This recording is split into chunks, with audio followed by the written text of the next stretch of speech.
나는 전능하신 아버지 하나님 천지의 창조주를 믿습니다. 나는 그의 위라스 아들 우리 주 예수 그리스도를 믿습니다.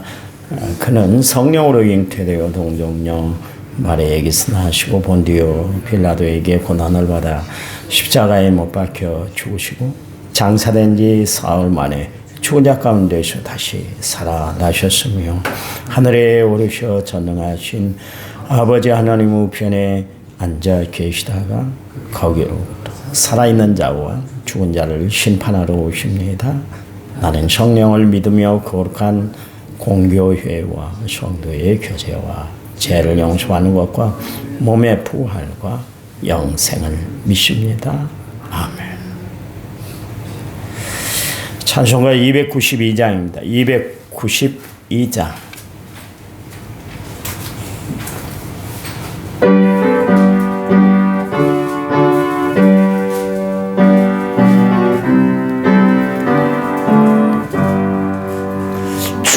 없이 설 수 없네 죄인의 구주여 그 귀한 보배 피로 날 구속하소서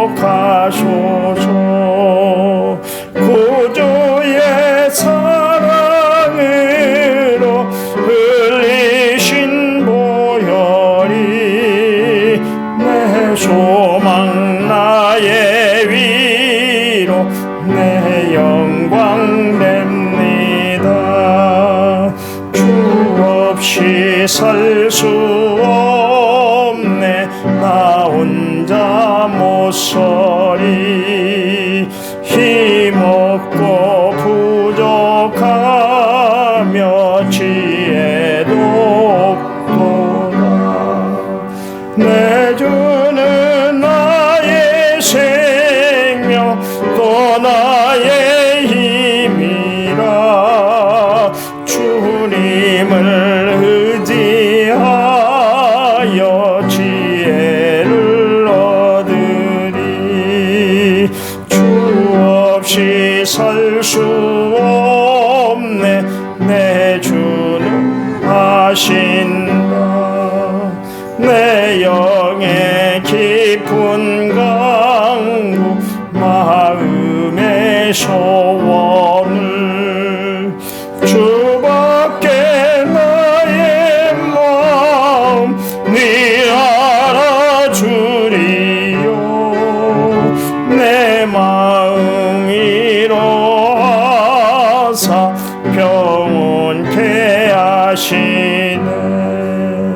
주 없이 살 수 없네 세월이 흐르고 이 깊은 고독 속에 내 생명 끝나도 사나운 풍랑일 때 날 지켜주시니 내 곁에 계신 주님 늘 힘이 됩니다.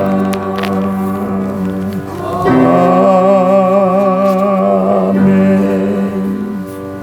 아멘. 성경 말씀 봅니다. 잠언 1장 16절에 19절 어제 읽었던 말씀 다시 읽습니다. 잠언 1장 16절에 19절 16절 대저 그 발은 악으로 달려가며 피를 흘리는데 빠름이니라. 새가 보는 데서 그물을 치면 그들이 가만히 엎드리면 자기의 피를 흘릴 뿐이요 숨어 기다리면 자기의 생명을 해할 뿐이니 이익을 탐하는 모든 자의 길은 다 이러하여 자기의 생명을 잃게 하느니라. 아멘. 1차 먼저 6922번째 예물을 제가 하나님 앞에 드렸습니다. 찬양 부릅니다. 내 주의 은혜의 강가.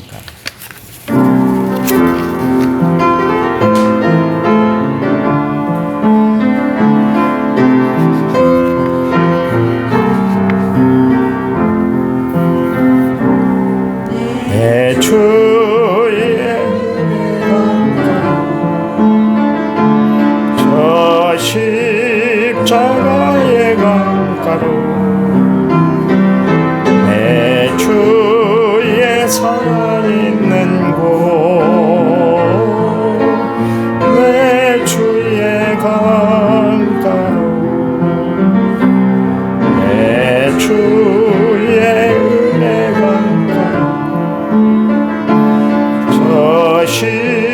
십자가의 강가로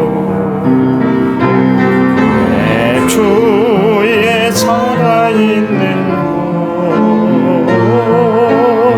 내 주의 강가 가란 나의 영혼을 생수로 가득 채우소서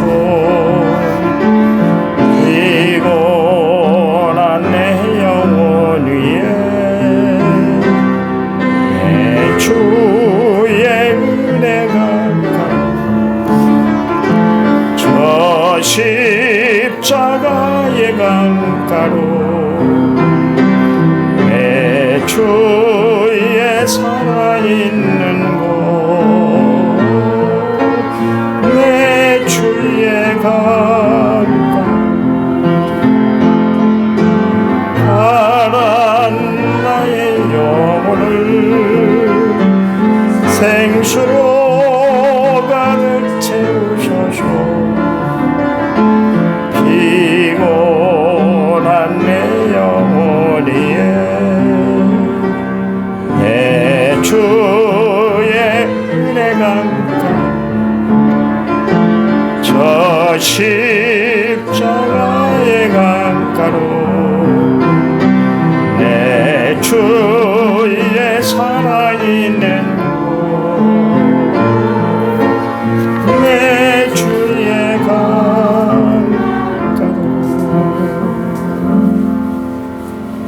아멘. 성경의 표현대로 인간은 성선설이 아니라 성악설이 맞아요. 그 사람들이 왜 교육을 받는가? 바른 이치를 깨닫게 하기 위해서 교육을 시키는 거야. 알겠어요? 우리는 단순히 이제 교육이 학문을 취득하는 것, 대학 가기 위해서 교육을 하는 것으로 그렇게 이제 바뀌어버렸습니다만 옛날에는 교육이란 게 뭡니까? 훈도를 통해서 바른 길로 가도록 그렇게 하는 것이 교육이었잖아요. 예절 교육을 중요시 여겼지 않습니까? 예전에는 밥 하나 먹는 것도 함부로 못 먹게 했잖아요. 부모님이 숟가락 젓가락 뜨기 전에 자식이 먼저 들면 그날은 불호령이 나는 날이었어요. 요즘은 뭐 그런 어떤 예절이 없더라고요. 그냥 맛있는 거 있으면 그냥 자식들이 먼저 숟가락 가고 젓가락 가는데 가르치질 않아요. 옛날에는 그런 것을 다 가르쳤던 이유가 뭐냐면 그래야 인간의 도리를 바로 하고 살아갈 수가 있기 때문에 이제 그렇게 예절을 가르치고 공부를 하게 했지 않습니까? 최초의 인간인 아담이 하나님의 명령을 어기고 말았습니다. 갖춰야 할 하나님께 대한 예절, 하나님이 교육시켰는데도 불구하고 그냥 곁길로 가버린 거예요. 그러다가 결국으로 어떻게 되었습니까? 하나님이 온갖 것을 다 누리게 했는데도 불구하고 그런데도 불구하고 하나님이 금하신 선악을 알게 하는 나무의 실과를 그냥 따먹고 말았지 않습니까? 하나님의 음성을 들었던 것이 아니라 마귀의 소리를 듣고 그만 마음이 그냥 현혹이 돼버린 거예요. 마음을 빼앗기고 말았다. 그런 이야기입니다. 왜 그랬을까? 인간의 욕심 때문에 그러십니다. 다 누리게 했는데 하나만 금했는데 그 하나까지도 내가 가져가야 되겠다. 그 욕심 때문에 그러십니다. 사람들은 욕심이 강한 것 같아요. 욕심. 결국 하나님의 명령을 어긴 것은 인간의 욕심 때문이었다. 그런 이야기죠. 그러니까 인간은 하나님이 다스려 주시지 않으면 언제든지 곁길로 나가게 돼 있어요. 엘리 시대 때 보니까 그 사회가 무법 사회가 됐던 것, 무질서한 사회가 됐던 것은 뭐냐면 하나님의 말씀이 그 당시에 희귀했다. 하나님의 말씀을 듣질 못했다. 그런 이야기예요. 그러니까 하나님의 말씀이 이스라엘 백성들을 다스리고 조절을 했어야 되는데 그 하나님의 말씀의 기능이 제대로 적용이 되질 못하니까 사람들이 그냥 마음대로 살아버렸던 거예요. 질서가 없게 됐다. 아모스가 이제 그런 이야기를 했습니다. 이 땅의 기근은 양식이 없어서 기근이 아니라, 물이 없어서 가람이 아니라 하나님의 말씀이 없는 것이 기갈이다. 그렇게 이야기를 하고 있습니다. 여호와의 말씀을 듣지 못하는 것이 가장 큰 기갈이다. 그런 이야기입니다. 아이, 목사님 말씀 안 듣고도 뭐 세상 살아가는데 뭐 어려움 없던데요. 그런 말씀을 하세요. 그렇지만 정말 인간다운 삶을 살아가려면 우리는 하나님의 말씀을 늘 귀담아 들을 필요가 있어요. 솔로몬이 이제 세상을 딱 지내고 나니까 그때 깨달은 게 뭐냐면, 야, 인간의 욕심은 정말 끝이 없구나. 내가 세상에서 누릴 것 다 누리고 살았는데 매번 다오다오 그러지 만족하다 그렇게 살지를 못하고 있다는 것을 알게 됐던 거예요. 사실 이 세상 살아가면서 욕심 없이 살아가는 사람이 어디 있을까요? 다 사람들은 욕심이 있습니다. 나름 야망이라는 단어를 포장해서 그렇지 인간의 욕망은 끝이 없어요. 또한 성도들이 비전이라는 이름으로 겉포장을 해서 그렇게 살아가고 있습니다만, 사실은 속내를 다 들여다보면 하나님의 비전보다는 자신의 뜻을 관철하기 위해서 더 많이 힘쓰고 애쓰고 노력하는 것을 알 수가 있습니다. 사람이 욕심을 부리지 말아야 될 것은 욕심이 잉태한 즉 죄를 낳아요. 욕심은 분명히 죄하고 결탁이 되게 되어 있습니다. 욕심이 잉태한 즉 죄를 낳고 죄가 장성한 즉 사망을 낳는다 그랬잖아요. 결국 욕심 끝자락은 뭐냐면 사망이거든요. 파멸이거든요. 그런데도 불구하고 사람들은 그 욕심에서 헤어나지를 못하고 있는 것을 알 수가 있습니다. 봐보세요. 높은 고위관직에 앉은 사람들 뭐가 부족하겠습니다. 세비를 받는데 우리가 상상할 수 없는 세비를 받고 혜택을 누리는데 우리가 미처 생각할 수 없는 것과 다 혜택을 누리는데도 불구하고 돈 때문에 인생 망친 사람들이, 정치인들이 얼마나 많습니까? 그렇잖아요. 자기들은 의로운 척 막 큰 소리 치고 너 그따위로 살면 돼 청문회 하면서 별소리를 다 하지만 자기도 다 까보면 할 말 없는 사람들이에요. 할 말. 그게 인간이요. 겉으로는 뭐 포장해가지고 경건한 척, 거룩한 척, 자기는 뭐 착한 척, 순진한 척 그렇게 이야기하지만 속은 다 시커먼 거예요. 그게 인간입니다. 이런 인간이 스스로 바른 길을 걸어간다. 스스로 세상의 이치를 깨닫는다. 아니요, 있을 수가 없는 거예요. 그래서 인간은 언제든지 하나님을 의지하지 않으면 안 되는 거예요. 솔로몬이 세상에 누릴 거 다 누렸는데 불구하고 자꾸 마음에 깊은 곳에서 허전한 것들이 더 많이 생겨나는 거예요. 그래서 세상을 살아가는 것은 내가 세상 지식, 지혜로만 살아가는 것이 아니구나. 하나님이 위로부터 내려주시는 지혜를 받아야 내가 하나님 말씀에 벗어나지 않은 정말 바른 길을 걸어갈 수가 있구나. 그것을 이제 깨닫게 된 것이죠. 16절 말씀에 보면 여기 달려간다, 빠르다고 했는데 무슨 이야기입니까? 인간은 제약으로 달려가는데 아주 다른 박질을 하는데 얼마나 그렇게 빨리 달려가는지 모른다. 그런 이야기입니다. 여러분, 제약은 내리막길과 같아서 한번 출발하면 정지하기가 힘들어요. 스탑하기가 힘들다. 그런 이야기입니다. 또 내려가면 내려갈수록 탄력을 받아서 더 빨리 내려가게 되는 거예요. 여러분, 차를 운전할 때 내리막길을 걸어가는데 엑셀레이터 안 밟아도 지가 알아서 쭉 내려가요. 내려가면 내려갈수록 탄력을 받아서 더 빨리 내려가잖아요. 인간이 죄를 범하는 모습도 그와 같다. 그런 이야기입니다. 그래서 이사야서 59장 7절 8절 말씀에 보면 그 발은 행악하기에 빠르고 무지한 피를 흘리기에 신속하며 그 생각은 악한 생각이라. 그들은 평강의 길을 알지 못하고 정의도 없고 스스로 구분길을 만들어 살아간다. 그랬습니다. 여기 인간의 실체에 대해서 이사야 선지자가 이야기를 하고 있는데 하나님이 개입하지 아니하시면 인간은 되돌이킬 수 없는 길을 걸어가게 된다. 그런 이야기입니다. 여러분 보세요. 가끔 가다가 우리가 잘못된 길을 걸어갈 때 누가 그것을 깨닫게 해주는가요? 하나님이 최초인 인간이 하나님 앞에 범죄했을 때 그 마음에 두신 것이 하나 있는데 양심이에요. 양심은 그대로 두셨어요. 컨사이언스. 그래서 사람들은 죄를 지으면 양심의 가책을 느끼게 되는 거예요. 양심의 철판을 깔고 사는 사람도 있습니다만은 되돌아보면 다 양심의 가책을 느끼고 살아가요. 그건 어쩔 수 없어요. 하나님이 그것을 남겨두셨기 때문에 그렇습니다. 근데 여러분 봐보세요. 내가 죄를 지었는데 내 스스로가 깨달아서 이 길을 가면 안 되겠네. 그리고 돌아켜지던가요? 아니에요. 하나님이 그 길을 가지 못하도록 만드시기 때문에 그래요. 그래서 시편 49편 20절 말씀에 우리가 존귀하게 지음을 받았잖아요. 그런데 깨닫지 못하면 멸망받는 짐승과 같다. 그러십니다.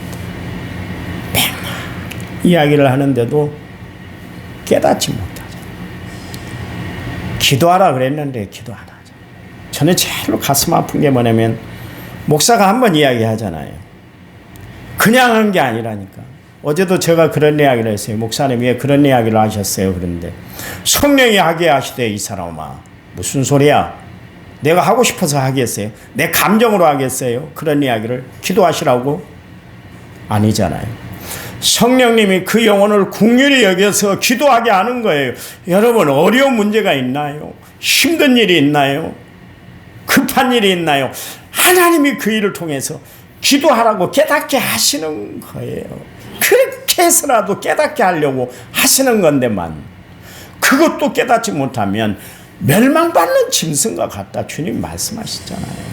언제까지 못 깨닫고 살까요? 참 안타까워요. 목사인 내가 제일로 안타까운 때는 여러분들이 경제적으로 어려움을 당하고 육체의 공고함을 당하고 삶에 불편함을 느낄 때 내 마음이 치근해지기도 해요. 그렇지만 가장 내 마음을 힘들게 한 때가 언제냐면 기도해야 될 영혼들이 기도하지 않을 때예요. 다른 거 없어요. 제가 다른 거 욕심내던가요? 제가 맛있는 거 사달라고 그러던가요? 내 돈이 필요하니까 여러분 저에게 돈 달라고 그러던가요? 아니잖아요. 하나 이야기했잖아요. 하나 지금까지 20년이 넘도록 여러분과 목회하면서 기도하자는 거예요. 기도하자는 거. 왜 그렇게 못 깨달을까? 안타까워요. 기도해야만 내 영혼이 살아나거든요. 기도해야만 하나님과의 온전한 교제가 이루어지거든요. 기도해야만 믿음이 성장하거든요. 기도하지 않은 사람은 믿음이 생길 수가 없어요. 기도할 때 믿음이 생겨나요. 기도할 때 담대함이 찾아옵니다. 기도할 때 승리하게 되는 줄 믿으시기 바랍니다. 기도함으로 모든 문제가 다 해결되잖아요. 체험했잖아요. 우리가 왜 이 자리에 나와요? 이 새벽에 이 추운데도 길이 번질번질하는데도 왜 위험을 무릅쓰고 생명을 각오하면서 나오나요? 하나님이 기도하면 응답하신다는 것을 알기 때문에 나오는 거 아니겠습니까? 생명과 밥과도 아깝지 않은 것이 바로 기도하는 삶이기 때문에 새벽에 이렇게 두 눈을 부릅뜨고 나온 거 아니겠습니까? 그렇잖아요. 여러분 더 많이 기도해 주세요. 우리 남한 성결교회가 기도의 부흥이 일어나도록 기도하는 심령들이 많아지도록.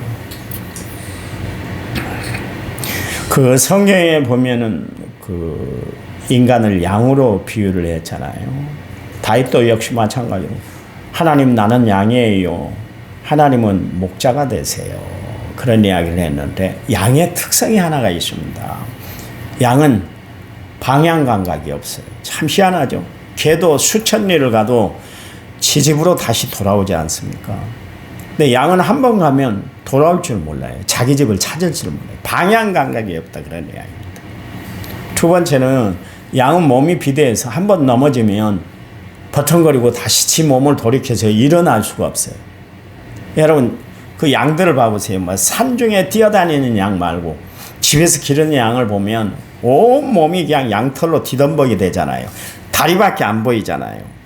그 양이 한번 뒤집어지면 지 몸을 다시 이렇게 돌이켜서 지 몸을 다시 돌이킬 수가 없어요. 그러니까 버둥거리다가 결국 호흡을 못 해갖고 호흡이 막 넘쳐나오다가 결국 괴사해서 죽는 거예요. 그게 양의 존재예요. 그러니까 양은 보세요. 철저하게 목자가 없이는 생활할 수가 없는 것이 양이에요. 그래서 다윗이 가만히 양을 치면서 생각을 했던 거예요. 그래, 나는 양과 같이 저렇게 방향 감각도 없고 몸이 비대해가지고 내 몸 하나도 가눌 수 없는 그런 존재자. 그래서 하나님이 나를 돌봐주셔야 돼. 그래야 내가 어떤 일을 한다 할지라도 하나님이 나를 되돌이켜 주실 거야. 그걸 깨달은 거예요. 그래, 그 신앙이 어디까지 갑니까? 끝까지 가잖아요. 우리아의 아내 바세바를 포함해서 하나님 앞에 죄를 지었을 때도 다시 돌이킬 수 있었던 것은 그가 양이라는 그 자세를 가지고 살았기 때문에, 목자 대신 하나님 필요로 해서 하나님 앞에 구했기 때문에 그가 위기를 벗어나서 어려움을 극복하고 다시 하나님 믿음의 삶을 살았던 것을 알 수가 있어요. 주님이 이 땅에 오셔서 가장 측은히 여겼던 것이 뭐냐면, 세상에 살아가는 인간들을 보니까 목자 없는 양같이 유리방황하는 것을 보고 가슴이 아파했다. 그런 이야기가 성경에 기록되어 있잖아요. 여러분, 우리는 연약한 존재예요. 그러니까 우리에게는 늘 하나님이 필요로 한 거예요. 이 인간들은 보세요. 그냥 세상 길에만 치우쳐가지고 자기 살 길만 찾고 제약을 짓는 일에만 그렇게 사람들이 빨리 움직이고 살아간다. 그런 이야기입니다. 사람은 그 길이 필경 사망의 길인 줄 아는데도 불구하고 돌이킬 줄 모르고 계속 그 길을 걸어가는 거예요. 여러분, 인간이 만물의 영장이라지만은 가장 어리석은 존재가 또한 인간인 것을 알 수가 있습니다. 여러분, 인간은 지혜가 있다고 울지만 지혜롭지 못하고 판단이 바르다고 이야기하지만 판단이 그르칠 때가 얼마나 많은지 몰라요. 솔로몬이 그것을 깨달았어요. 그래서 하나님, 나는 하나님의 지혜가 없이는 못 사네요. 나는 하나님의 지혜가 필요합니다. 그러면서 하나님 앞에 지혜를 구했던 것을 알 수가 있습니다. 여러분, 오늘 하루 살아갈 때 우리에게 가장 필요한 것이 무엇일까요? 하나님이 우리에게 허락하신 지혜인 줄 믿으시기 바랍니다. 그 지혜를 붙들고 오늘도 승리로운 삶을 살아가는 은혜로운 성도들이 되시기를 간절한 마음으로 부탁을 드립니다. 하나님, 감사합니다. 우리를 사랑하신 분이 하나님인 줄 믿습니다. 우리를 위하신 분이 또한 하나님인 줄 믿습니다. 그 하나님을 의지하고 그 하나님을 바라보고 믿음 안에 날마다 승리하며 살아가도록 오늘 하루의 삶을 책임져 주시옵소서.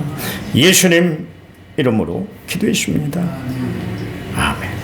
합심해서 기도합니다.